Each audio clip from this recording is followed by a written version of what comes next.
మన ప్రభువును రక్షకుడైన యేసుక్రీస్తు నామంలో మీకు శుభములు వందనములు తెలియజేస్తున్నాను. అనుదిన ధ్యానమునకు స్వాగతం. యోబు గ్రంథం 25వ అధ్యాయం ఈ దిన మన ధ్యానాంశంగా ఉంది. యోబు మాటలకు ప్రత్యుత్తరముగా యోబు స్నేహితుడైనటువంటి బిల్దదు మాట్లాడుతున్నాడు. కేవలం 6 వచనాలు కలిగినటువంటి ఈ అధ్యాయంలో ప్రాముఖ్యమైనటువంటి విషయం ఏంటంటే, నరుడు దేవుని దృష్టికి నీతిమంతుడు కాగలడా అని బిల్దదు ప్రశ్నిస్తున్నాడు. దేవుని నీతికి మనుషుల నీతికి పోలిక చూపించే ప్రయత్నం చేస్తున్నాడు బిల్దదు. నిజమే కదా, మనుషుల దృష్టికి నీతిమంతులుగా ఉండగలమేమో. ఈ దినములలో అది కూడా జరగని పని.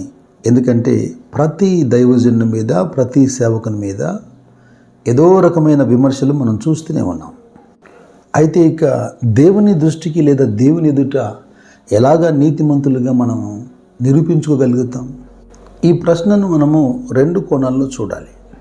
మొదటిది, ఏ నరుడు ఎన్నటికీ దేవుని దృష్టిలో నీతిమంతుడు కాడు అన్న కోణం. రెండవది, అటువంటి నరుడు ఎలాగా దేవుని నీతిని సంపాదించాడన్న కోణం. కీర్తనకారుడు 143వ కీర్తనలో, యెహోవా నా ప్రార్థన ఆలకింపుము, నా విన్నపములకు చెవియొగ్గుము, నీ విశ్వాస్యతని బట్టి నీ నీతిని బట్టి నాకు ఉత్తరమిమ్ము, నీ సేవకునితో వాద్యమాడకము, సజీవులలో ఒకడును నీ సన్నిధిని నీతిమంతుడుగా ఎంచబడడు. ఇక్కడ దావీదు ప్రార్థిస్తున్నాడు, తన ప్రార్థనకు జవాబు కోరుతున్నాడు. అయితే తన ప్రార్థనకు జవాబు పొందేటువంటి యోగ్యత తనకు లేదు, కానీ నీ విశ్వాస్యతని బట్టి, నీ నీతిని బట్టి జవాబు ఇవ్వు అంటున్నాడు. ఒకవేళ దేవుడే దోషములను కనిపెట్టి చూస్తే దేవుని ఎదుట ఏ మానవుడు నిలవగలుగుతాడు? యోబు కూడా 14వ అధ్యాయంలో పాప సహితునిలో నుండి పాపరహితుడు పుట్టగలిగిన ఎంత మేలు అని ఒక మాట అన్నాడు కదా. అది అసాధ్యమని తెలుసు. యోబే జవాబు చెప్పాడు ఆ కింది వచనంలో, అలాగన ఎవడు పుట్టలేడు అని.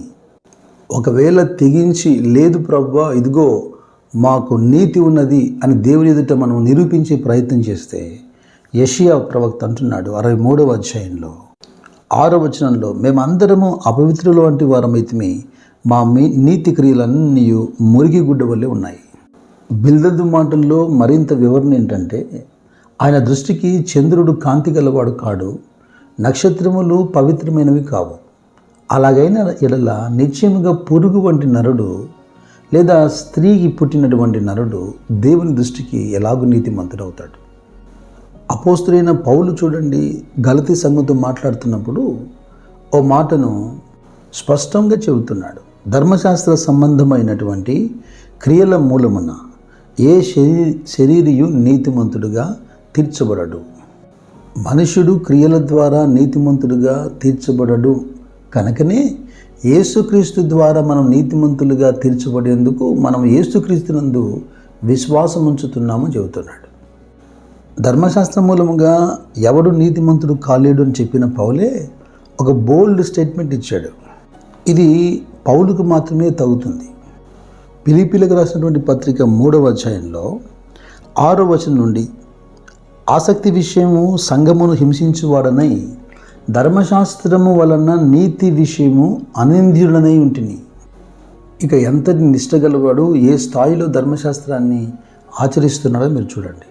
అయితే అటువంటి పౌలు కూడా అంటున్నాడు, క్రీస్తుని సంపాదించుకొని ధర్మశాస్త్రం మూలమైన నా నీతిని గాక క్రీస్తునందలి విశ్వాసం వలన నీతి, అనగా విశ్వాసమును బట్టి దేవుడు అనుగ్రహించు నీతి గలవాడనై ఆయన యందు అగుపడు నిమిత్తము పాపం విషయమై క్రీస్తు యేసులోనికి మృతి పొంది యేసుక్రీస్తునందలి విశ్వాసము ద్వారా మాత్రమే నీతిని సంపాదిస్తున్నాను అంటున్నాడు. రోమపత్రిక 3:23 మనకేం బోధిస్తుంది? అందరినూ పాపం చేసి దేవుడు అనుగ్రహించి మహిమను పొందలేకపోతున్నారు. అయితే నమ్మువారు ఆయన కృప ద్వారా యేసుక్రీస్తునందలి విమోచనము ద్వారా ఉచితముగా నీతిమంతులు తీర్చబడుతున్నారు. కనుక మొదటగా మనం బిల్దదు మాటలతో ఏకీభవిస్తూ, దేవుని దృష్టికి ఏ నరుడు నీతిమంతుడు కాడు, నీతిమంతుడు ఒక్కడు లేడు అని అటు కీర్తన 53వ అధ్యాయము మొదటి 3 వచనాలు చెప్పబడినట్టుగా రోమపత్రికలో స్పష్టంగా 3వ అధ్యాయంలో 10 చెప్పబడినట్టుగా ఇందుని గురించి వ్రాయబడినది ఏమనగా, నీతిమంతుడు లేడు, ఒక్కడూ లేడు, గ్రహించువాడెవడూ లేడు, దేవుని వెతుకువాడెవడూ లేడు. ఈ మాటలతో ఏకీభవిస్తూనే దేవుని నీతిని ఎలాగ ఉచితంగా సంపాదించుకున్నామో, మన పైన ధరించుకున్నామో మనం బదులిస్తున్నాం.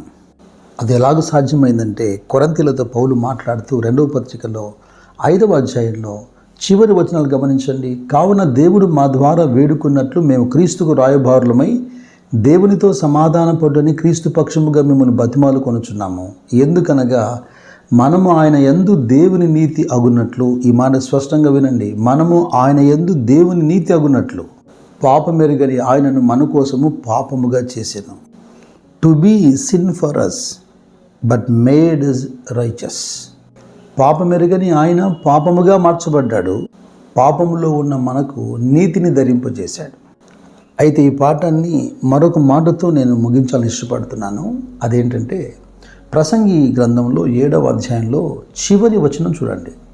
ఇది ఒకటి మాత్రం నేను కనుగొంటిని, ఏమనగా దేవుడు నరులను యథార్థవంతులుగా పుట్టించిన కానీ వారు వివిధమైన తంత్రములను కల్పించుకొని ఉన్నారు.